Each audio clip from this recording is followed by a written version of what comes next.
Welcome back everybody to Forza Horizon 5. So as the title says, we're going to be racing 4 of my current-ish favourite festival playlist cars in 4 different routes.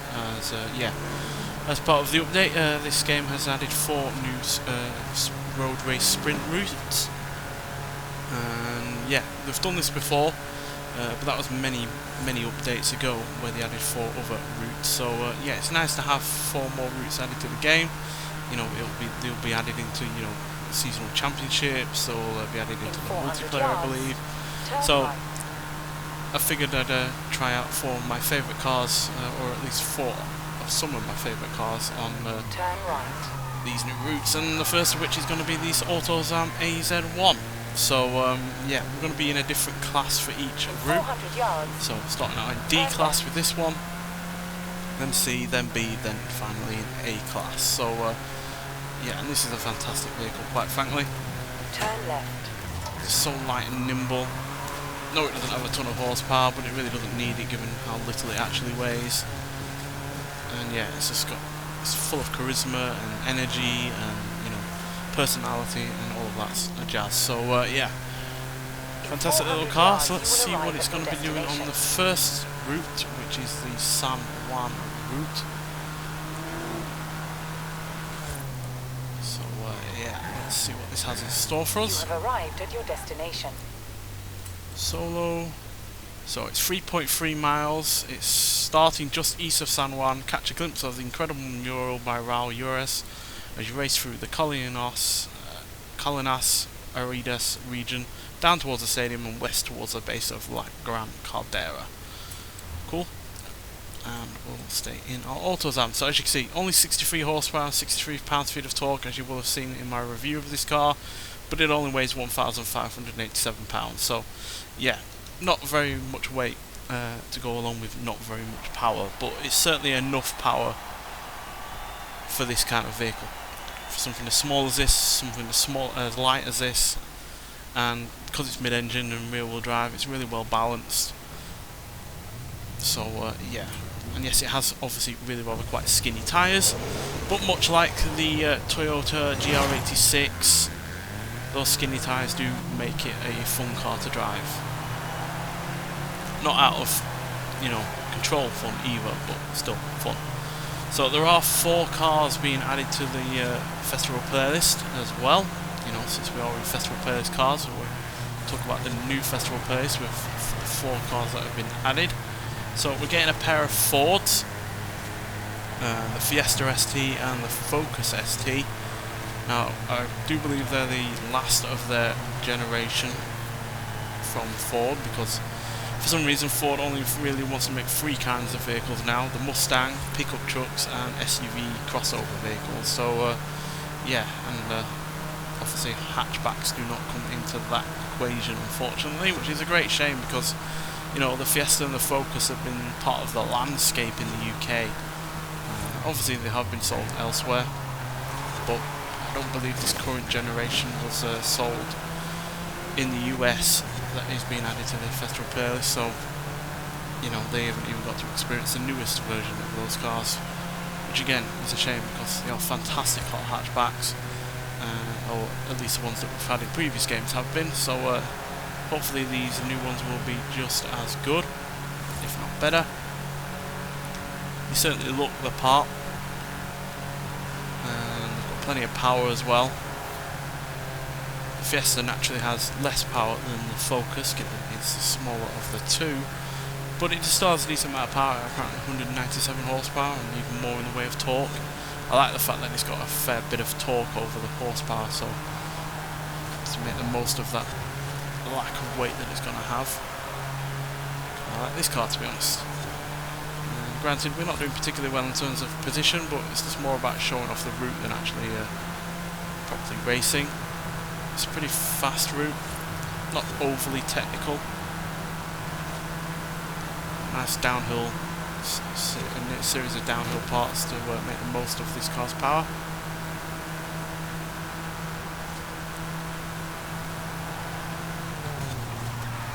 Oh dear. Yeah, I've not raced any of these routes, so I'm completely learning them on the fly. And only 6th place for the Autozam. I'm sure we'll do better with the more powerful vehicles that we're going to try out, but still. 6th place is fine, it's mid-table I believe. There's 12 of competitors, so mid-table. But yeah, fairly decent route that one, not overly technical like I said, but reasonably quick. And yeah, should be pretty fun in a car that is upgraded. So right, let's get on to the second route and see what that has in store for us. Right, so we're on our way to the second route and we're going to be doing it in the 1967 Shelby GT500, which is an absolutely fantastic muscle car. Easily one of my favourites from, you know, the golden age of the muscle car. And yeah, it's yeah, a fantastic vehicle. So yeah, 3.1 miles this one.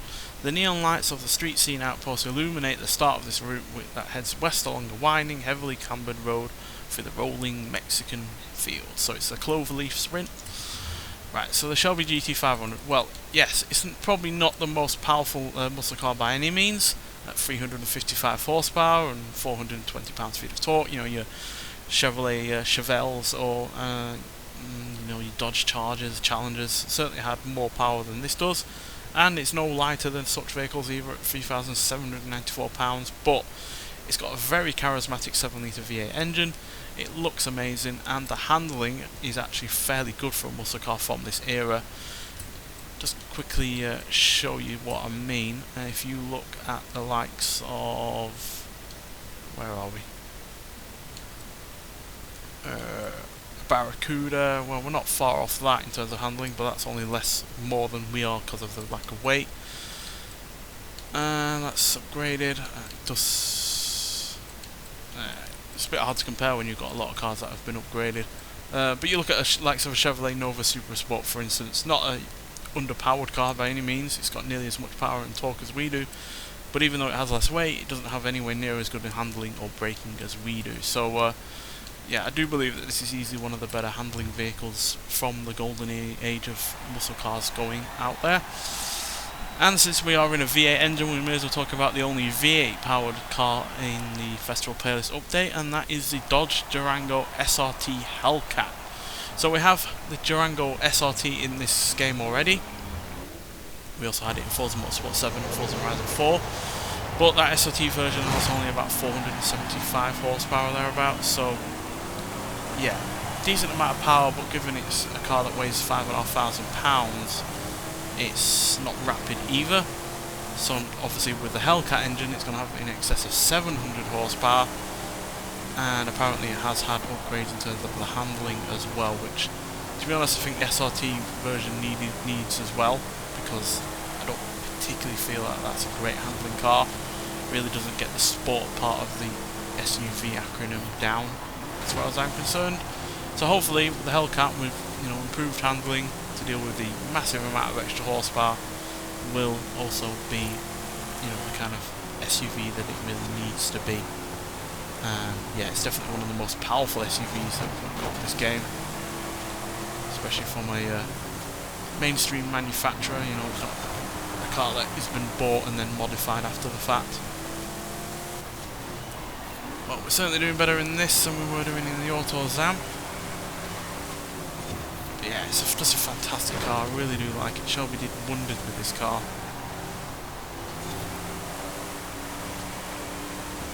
Sure, it still likes to oversteer, like, you know, pretty much every muscle car does, but for the most part it does feel manageable, even though obviously it's far from a lightweight. All the extra paraphernalia it's got going on for it to make it look the way it does. I love the sound of the engine. It just feels really beefy and, you know, substantial. Which, even though I love the Mustang that's right up front of us, the one we used in Bullet, this just feels that more muscular in a lot of ways, to be honest. Might be because it just has so much more in the way of weight, or just feels a lot heavier than it and other vehicles like it. But come on, can we sneak a first place from the boss? No, the slightly lighter boss 302 there, getting ahead of us. But still, fantastic car, the Shelby GT500, another one from the Festival Playlist that I really enjoyed the fact it was put into the game, because we haven't had it since Forza Motorsport 4, or at least a variant of this we haven't had since Forza Motorsport 4. I don't think we have the exact version. I think there was a slightly different version, but still, to get a version of any Shelby GT500 from the 60s is always a plus point. So yeah, and did a lot better there than we did with the Autozam. Right, let's move on to the third route and get into a B-class car from the Festival Playlist. Right, so we're on our way to the third route, and we're back in the land of the rising sun with the Toyota GR Yaris. Fantastic car, and yeah, kind of spiritually like the Ford Focus and the Ford Fiesta STs that we're going to be getting in the Festival Playlist, in that it's a hot hatchback. Although granted, this is remarkably different given its rally pedigree, and yeah, the fact that you can switch the different modes on the vehicle as well, which I don't believe the Focus or the Fiesta have. I know for sure that the Fiesta doesn't. I'm not sure if the Focus is all-wheel drive though on that version or not, but still. We're on the Val de Rio Sprint, so 4.5 miles. This route starts off fast as you descend into the valley and over the river, before heading back up and into the jungle to take on some challenging hairpins. The approaching route of the Gran Piemonte is truly one to marvel at. So yeah, and this car is one to marvel at as well. Fantastic stats. Only really let down is the slight braking being on the low down compared to everything else, but yeah, with a ton of horsepower and torque, not much in the way of weight for what is obviously an all-wheel drive hatchback, and from a quite small engine as well at 1.6 litres, 3 cylinders, turbocharged. So yeah, fantastic vehicle. This a lot of people, you know, requested this on the forums, and it eventually has obviously arrived into the game, which is fantastic to see. Certainly one car that I always have wanted to drive in the Forza game before, and yeah, we finally obviously get it. So yeah, great vehicle, and yeah, it's fitting that we're in the Toyota, given the fourth and final car in the Festival Place is going to be the Toyota Camry TRD. Now, we have had a Camry before in a Forza game, although only one road-going version. We've had several of the racing cars that are based on the Camry, but only one road-going version before, and that was the Camry Solara, which is basically a coupe, more sporty version of the standard Camry. But we've not had that since Forza Motorsport, the original Forza Motorsport, all the way back in 2005. Can't remember driving the car at the time or anything like that, but it doesn't seem like a particularly sporty car given its front-wheel drive and doesn't have a ton of horsepower. So yeah, I'm sure the Camry TRD will be a lot faster, and it certainly looks a lot more aggressive with all of its additional bodywork that it's had going on to it. But yeah, I'm looking forward to driving it because, like I said, we've not had a Camry for a while. It's obviously a very popular car in the US, but I don't believe it's sold over here in the likes of the UK. So it'd be nice to get our hands on something that, quite frankly, I don't really ever see. Which is obviously unlike the two Fords that are getting added.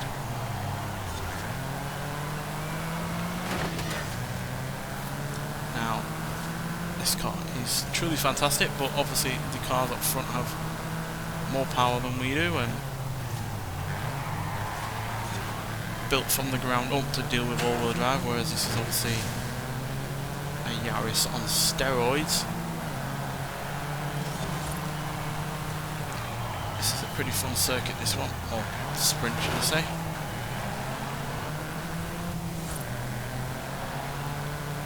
So we're coming across a bit more technical than the previous two.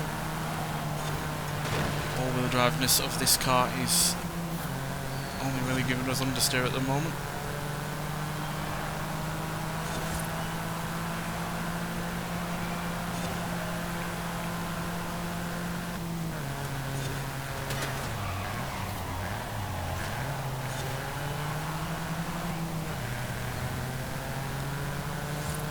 Healthy amount of torque lugging us up the hill.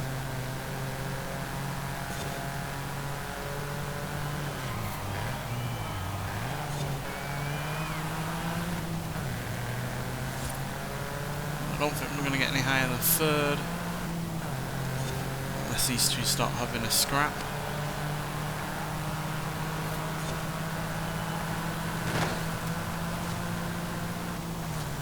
Can we clinch it from the Subaru? Oh, I think we just did. Did we? Oh, no. That must have been awfully close though. I was waiting to see the time. Oh, dead on! I don't know how it judges based on that. Obviously it might well be ever so slightly ahead of us, just that they don't go any, further into, detail in terms of the time. But still, that is, yeah, it's not often that I've had a race where it's been pretty much a dead heat between me and a competitor.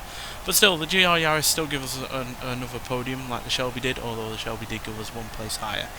Right, so let's move on to the fourth and final route, and the fourth and final Festival Players car that I've really rather enjoyed lately.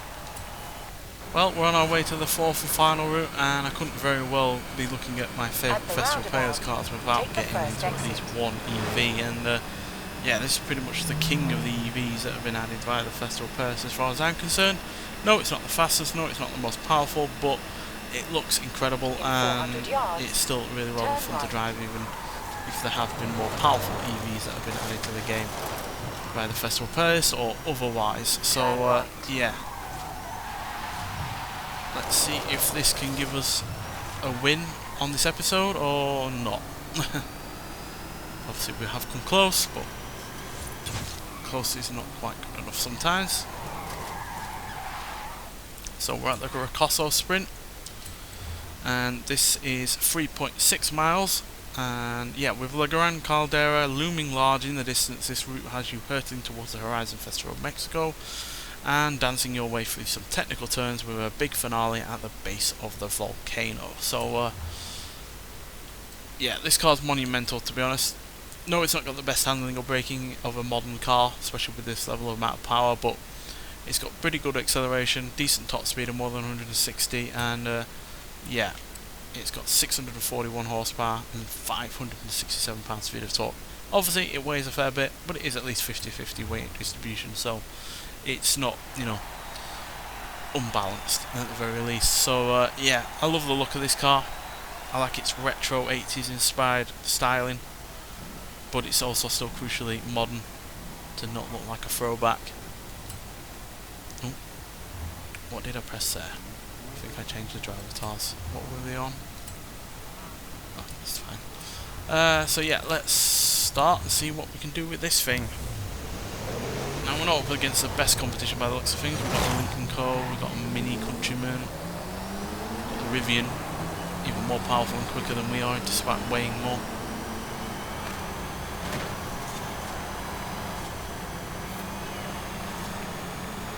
Yeah, big fan of EVs, as you probably know if you've watched this channel for long enough. I know a lot of people don't like them, that's all fair and everything, but I do like them for the most part. Most of them have been great. It's been fun and respectable that, Playground Games have embraced the EV as much as they have with this game. Which cannot be said for the new Forza Motorsport game, given, yes, there are some EVs on that, but there's nowhere near the level of tuning or upgrading that you can do on this game as compared to that one, which hasn't been particularly great. In terms of support for EVs, I just feel like they've been reluctantly put in there, which is a shame because there are plenty of them that would be really fun to drive on track. Can we beat the Jeep? Come on! V8 versus EV. And we are obviously lighter than the Jeep, but it does have more power if it's the Hellcat version. But we will have the better handling, I believe. So yeah, the current Festival Players that's upcoming looks pretty cool. They're not the most exciting or interesting of cars, but there are, at the end of the day, new cars that we've never had before. Granted, 3 of them are versions of cars that we have had before. We've had plenty of the Focus and Fiesta versions before, and we obviously do already have the Durango SRT in this game. But I am interested to see what the Hellcat can do in comparison. Oh dear, in comparison to the standard SRT. Just because, like I said, I wasn't a massive fan of that car, so I'm being open-minded to see whether or not the Hellcat can cure any of that vehicle's issues. But I'm definitely looking forward to the Camry, just because, you know, like I said, we've not had one in a Forza game for a while, and yeah, it does look like a fun car to drive. And both of the Fords should be fun as well as far as hot hatchbacks go. Although obviously we have had plenty of good hot hatchbacks added to this game over the course of its life so far. But yeah, there we go. Those are the 4 routes in 4 different vehicles from the Festival playlist. 4 of my favourites from the Festival playlist, which, yeah, for the most part the Festival playlist has been top notch. I think there's only been 1 month where there wasn't really anything I enjoyed. Every other month seemingly has had stuff in it that I've really liked, and yeah, this upcoming month looks no different. And then the month after that looks even more interesting because there's a new game mode being added, there's a stadium maze, and yeah, we obviously get in even more cars being added as well. So hopefully, yeah, we'll get back to some hopefully some more classic vehicles. Obviously this is a very modern focused upcoming festival playlist, but regardless, it should be a fun one, and yeah, I look forward to reviewing the cars, and hopefully I'll see you there. So thank you for watching, and I'll see you in the next one. Bye.